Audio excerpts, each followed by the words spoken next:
waaw di am mbégte rek ak contentement rek di ñëwaat ak yéen ci émission Asmin Sport ñu koy def nag après match chaque match Sénégal ñu am ci contentement li ñuy wax rek muy émission boo xam ne dañuy reprendre match bi maanaam def ci ay jàngat ak l'international Zamado ñu koy tuddee rek on refait le match comme ni ñu koy waxee rek di wax ne nag ñu ngi koy defee fii ci hôtel bi nga xam ne ñu ngi koy tuddee la maison muy hôtel bi nga xam ne fii la ancien maanaam les délégations ministérielles ñoo fi nekk muy hôtel boo xam ne macha allah mi ngi nekk ci biir këru Qatar léegi damay ànd ak yéen rek dem ak l'international Zamado on refait la match.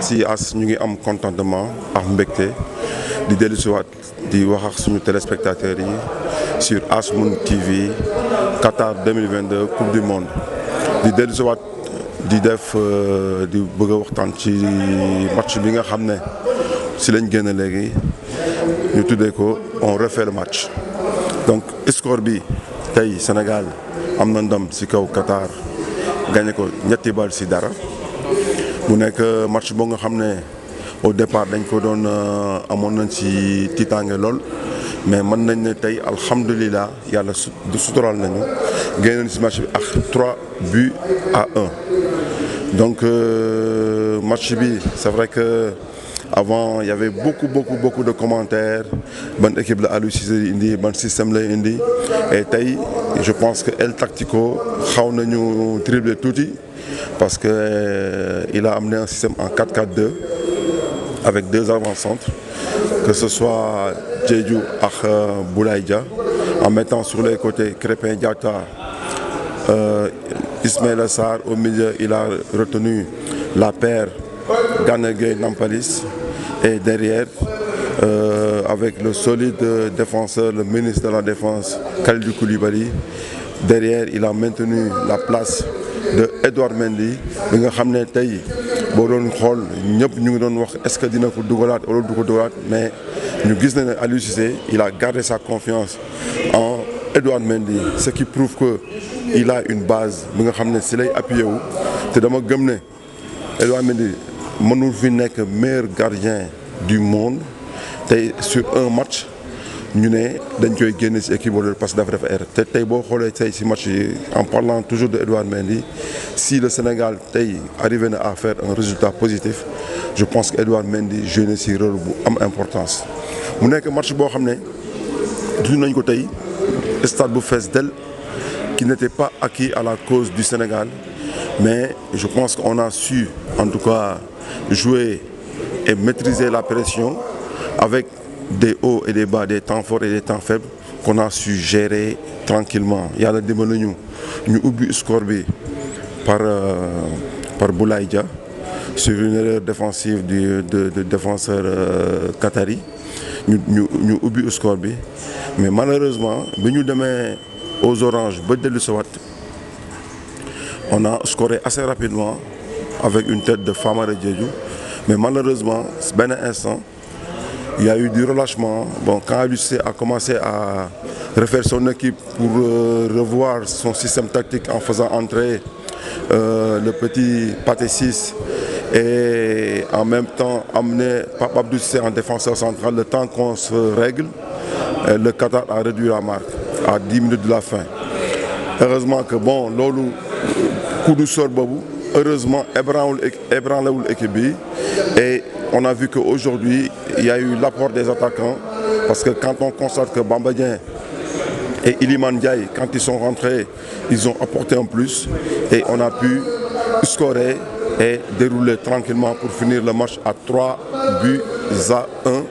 pour le Sénégal. Donc aujourd'hui si on fait Les calculs avant la fin du match de la Hollande, le Sénégal se replace avec 3 points, plus 2, en ayant marqué 3 buts, en encaissant 1 but. Maintenant, non, plus 2. C'est vrai que la dernière fois, on avait perdu 2-0. Donc, aujourd'hui, on a une goal différence qui est nulle. Si mes souvenirs sont bons, parce qu'on a marqué 3 buts, on en a encaissé 3. Donc, on repart avec un goal average qui est nul, donc à 0. Ce qui veut dire qu'aujourd'hui, si le match des Pays-Bas se termine comme en ce moment à 1 but partout, on sera obligé de battre l'Équateur pour pouvoir passer au deuxième tour.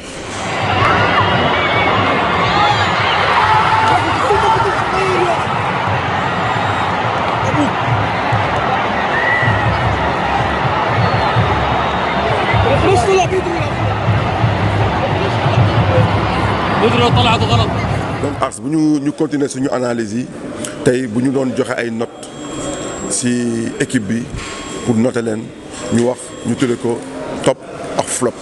Donc dans les tops, j'ai remarqué aujourd'hui, je vais donner une très bonne note à Edouard Mendy qui sur des actions décisives, il était là présent. Donc tey suñu amee résultat bu mucc ayib nii moom joué na ci un grand rôle. D'autres vont me dire parce qu'il a encaissé un but, mais sur le but, il est vraiment pas fautif, il peut rien. Le gars, il fait un super centre, l'attaquant met un heading en pleine surface de réparation. Donc, dans les tops, on peut aussi, on peut nommer toute la défense, mais je vois que aujourd'hui le capitaine Koulibaly, vraiment, dans l'ensemble, il a tenu la baraque. Je pense que vous allez être d'accord avec moi. Ghana, Nampalis, ils auront peut-être de bonnes notes, mais pas des notes supérieures à la moyenne.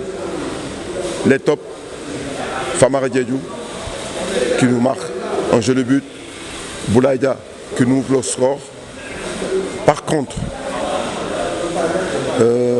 si nous avons des flops, honnêtement, et je vais être un peu dur, je pense que Ismaïla Sarr, aujourd'hui, il fait une Coupe du Monde très décevante.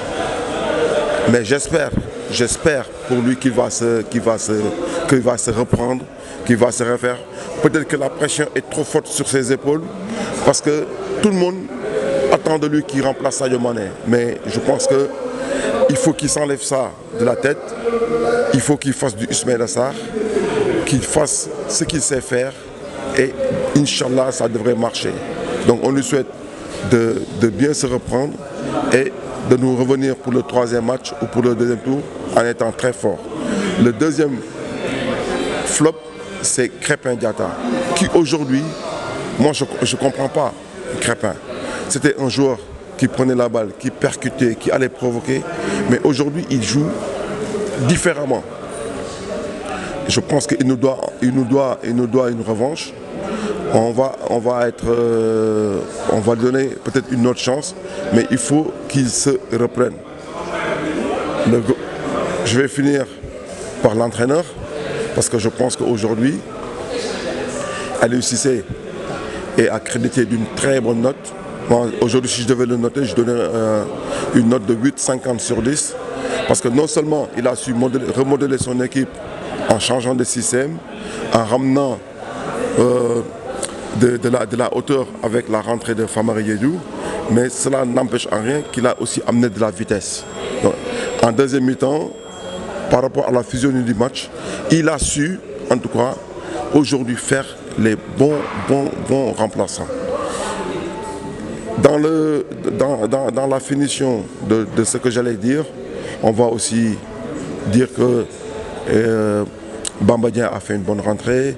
Nous avons aimé aussi l'entrée de Iliman Ndiaye que tout le monde réclame. Et sur 10 minutes, il nous a montré la panoplie de tout son talent.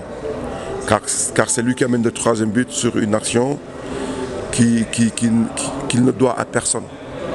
Donc je pense que ce sont des joueurs. Pathé Ciss a été intéressant quand il est rentré. Donc nous demandons...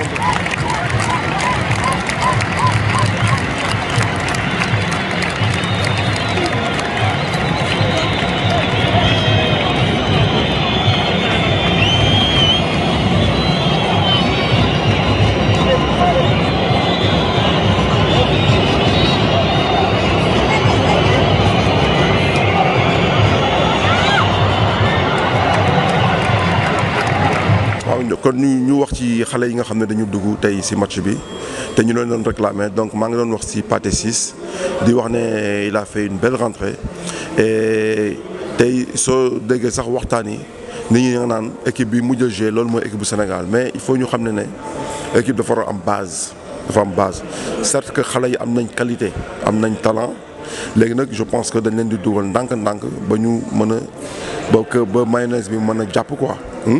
Donc Bamba Dieng par rapport au match de la dernière fois il a fait une belle rentrée, il nous marque un but. Iliman Ndiaye sur peu de temps il nous a montré toute la panoplie de son talent. Donc c'est des joueurs yi nga xam ne tey il faut ñu continuer di leen xool que muy moom Iliman Ndiaye, Pathé Ciss, Bamba Dieng. N'oublions pas que ce sont des joueurs. Je pense que le Sénégal aujourd'hui a tous les atouts en main pour pouvoir passer ce tour. Maintenant, je pense qu'au-delà du match des Pays-Bas contre l'Équateur, on n'aura besoin de personne. Si on veut passer le deuxième tour, il faut battre l'Équateur, quel que soit le résultat pour passer le deuxième tour. Je pense qu'on a assez de qualité. Toutes les conditions sont réunies.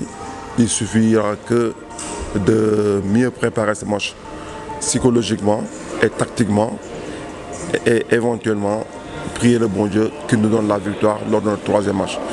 Nous l'avons fait ici Doha, hôtel La Maison avec Asmoon TV, Darudulan Rich. On refait le match.